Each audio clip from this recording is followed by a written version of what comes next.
All right, so who are you and what is your story? I'm Barby Moro. I am the owner of Red Eye Coffee. I'm originally from Miami, Florida, and I'm a first-generation Cuban American and college graduate. So I came to Tallahassee for college and temporarily left it a couple times, and then came back and decided to stay, work, play here, right? Live here, raise my family. I actually have a background in education and nonprofit management. So a majority of my professional career, I was either a teacher or a nonprofit executive or administrator, program director, and I've worked in a lot of different places in Tallahassee and kind of just established a lot of different relationships. And so through those relationships and different opportunities, in 2018, I was invited to join the team at Red Eye Coffee. And at the time, Red Eye was originally founded as a nonprofit arm or program of a local church. And so a majority of the profits then were redirected to different causes that the church was supporting, or global missions, local opportunities for partnerships, and supporting nonprofits and things along those lines. So it very much had a local social impact mission that I was attracted to, especially with my nonprofit background. And I was brought on board to help navigate the transition of Red Eye becoming its own standalone business, no longer as an arm of the church. And so we did it. We did the transition, and so in a lot of ways, Red Eye was almost like a new company in 2019, even though it's been established for years and years before that. And it created just this really strong legacy brand that just aligned with my values. And there was a lot about the transition and a lot about the process that brought me a lot of joy and made sense for me. And I worked my way up, and in January of 2020, right before COVID hit, I became managing partner. And in a lot of ways, it was super exciting opportunity that I never saw coming. And to be able to grow something that I really believed in. I really believe in community. I really believe in the concept that it doesn't matter where you go or what you're doing in life, if your purpose aligns with your passion and you use that as your compass, you will always be successful. And so that's my compass, and that's kind of like what I use to help guide me. And I felt like my purpose in serving my community and my passion in creating community were aligned through Red Eye. One of the first major challenges that I experienced in this leadership role as managing partner and taking it on, it was a very big deal at the time, and this was, again, like right before COVID hit. And I started doing a variety of different articles, or there was different publicity and different interviews. And as I mentioned, I'm first generation Cuban American, right? So I'm Hispanic, and the more comfortable I get, the thicker my accent gets, we just kind of roll like that. And I started doing these different TV interviews, and we started getting phone calls at the shop for a couple of weeks once the announcement hit. And it was strangers calling, threatening to deport me. And they would either ask to speak to me, or they would just say, like, we're gonna deport you, you're gonna get deported, and they would say a whole bunch of other gross, dumb things, right? Totally ignorant things. And that was a tough moment. It wasn't particularly hard for me as like an individual, because I heard those things and I was like you're dumb. Like, those are dumb things. Like, you're clearly not a person who's okay, in my opinion, right? But it really hurt my heart, because at the time we had employees who were DACA students. And so in the process of figuring out what was going to happen, right? Because there was a lot that was up in the air, regarding DACA students at the time. And it terrified them. Getting threats of deportation was like, it terrified them. And so it caused a lot of anxiety in young adults for like, out of ignorance and out of hate and out of spite and out of just this stuff that just didn't make sense. And so that was one of the, probably like the first times where, you know, when you talk about dealing with adversity, I've dealt with adversity all my life in a variety of ways, but that was the first time that I was really helping to lead a group of people who then, when somebody was trying to hurt me, was really hurting them in the process. And I needed like to help lead, right? And so from there, like we started blocking numbers. We created a process of like who was gonna answer which phone calls or like whatever. But I mean, really, it went away after a couple of weeks, but it was a couple of really intense weeks. And then COVID hit. So a coffee shop, the business model of a coffee shop is literally come together and gather. Gather with your people, sit less than 6 feet apart, right? And share a drink and talk and just, you know, live your lives, but live it together.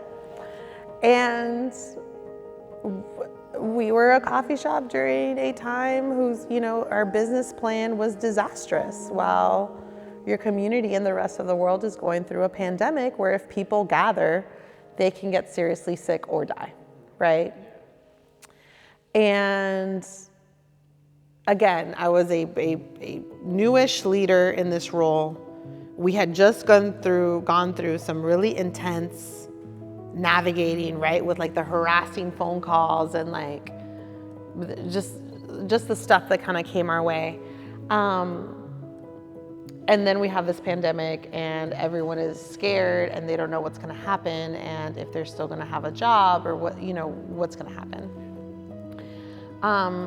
So one of the things we did, once we had to do a forced close and we were closed for an undetermined amount of time, I reached out to anyone that was either a current partner of Red Eye or was a fellow business owner that I knew. Looking back now, I can see that a majority of them were women and they were female business owners. And I just reached out to them and asked, hey, is there anything that you could contribute or put towards this thing? I'm calling it a tip basket. And they're like, a tip basket? I'm like, yeah, I'm gonna put stuff together. I'm gonna see if I can sell it, but 100% of it is gonna go back to our team. It's gonna go as tips to them. It's gonna go back to our team just to give them a little bit of something while we're closed to like keep them going, right? And so many people gave so many, a majority were women-owned businesses, but I mean, several other like family-owned and male-owned businesses gave as well.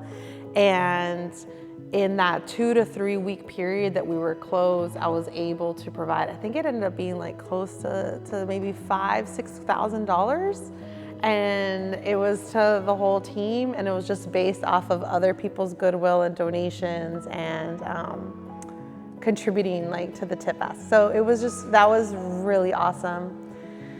And then through that, I actually ended up meeting a couple other people that I didn't have super established relationships with. Because so keep in mind, while things are closed, schools are also closed. So I was a newish mom at the time and I had a 2-year-old son.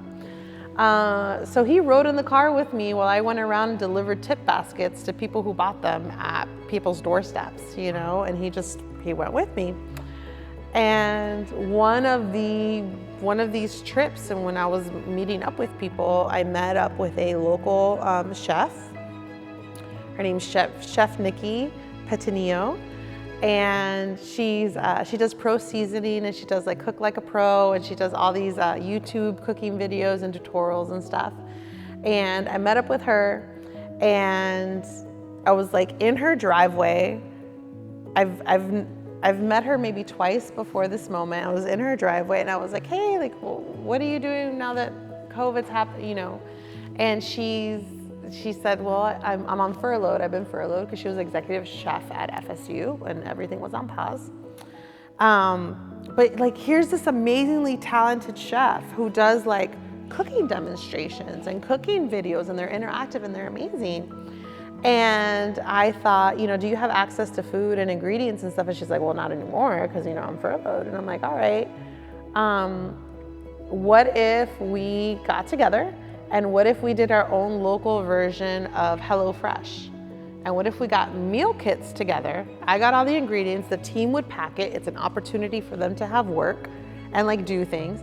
They'd pack it and then people would buy it and then they'd go home, they'd unpack it and they'd watch you and on a Facebook Live doing the cooking demonstration and we can and ask you your questions and whatever.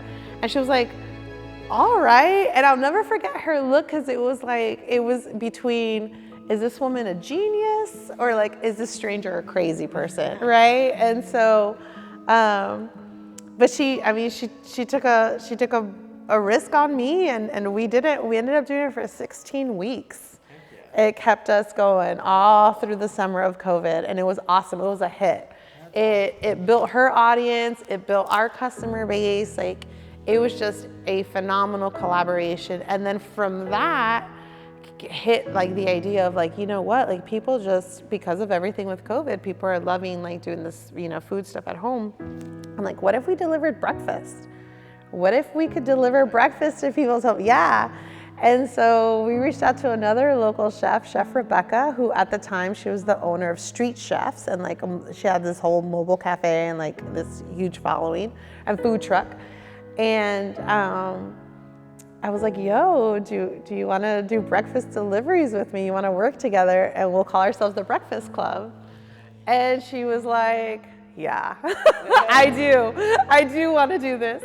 And yeah, it was so much fun. And so, those are just like two of like the standout ways, but there were a majority of ways that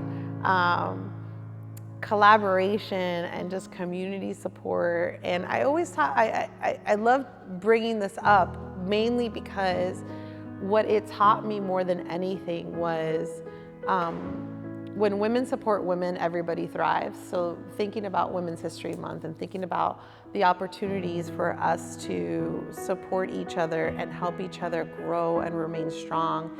And this idea that a rising tide can raise all ships. It doesn't need to be competition over community because community is actually the stronger version. And COVID reminded me more than anything just how much I love and adore all relationships that I have in my life, but especially the ones that from female entrepreneurs or women-owned businesses. Because honestly, when I started this journey, I felt very alone. So coffee itself is a very white male-dominated field. There's not a lot of minority-owned coffee, and there's very, very even less minority female-owned, right? And then for us to be a roastery is basically unheard of. We're the first female minority-owned roastery in our region. So I like to say Latina-owned because we're Latina-owned. But in our region, which is a really big deal for us, And so I think that the biggest adversity that I have faced during this time in this business owner life, right, in this entrepreneur life for myself has been COVID. But from that, so much beauty and so much strength and so much magic came forth because of community. Because my purpose was aligning with my passion and just by staying focused on that and being willing to ask for help, being willing to be vulnerable and being willing to grow and learn together and not view others as a threat or specifically other women as a threat and women-owned businesses, I really think is what got us through, and it got us through together, Yeah, that's awesome. That's awesome. And I think, personally at least, as I get older, the more I'd like to think I figure out about life and how to handle situations and such. And The older I get, though, the more the tougher it gets to deal with situations that are unknown to me, which they do become more rare as I get older. But everyone saw, in the blink of an eye, an event can occur, and it can completely flip your life on its head, and you're navigating for years a situation, or months, years, a situation that you have no idea how to handle. And I feel like that's what it makes or breaks a lot of people.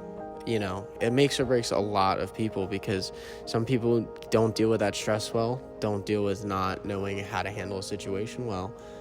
Other people band together with everyone else that's in the similar boat that doesn't know how to handle the situation, and they find a way to handle it. And so that's an awesome story. So thank you so much for sharing that with us.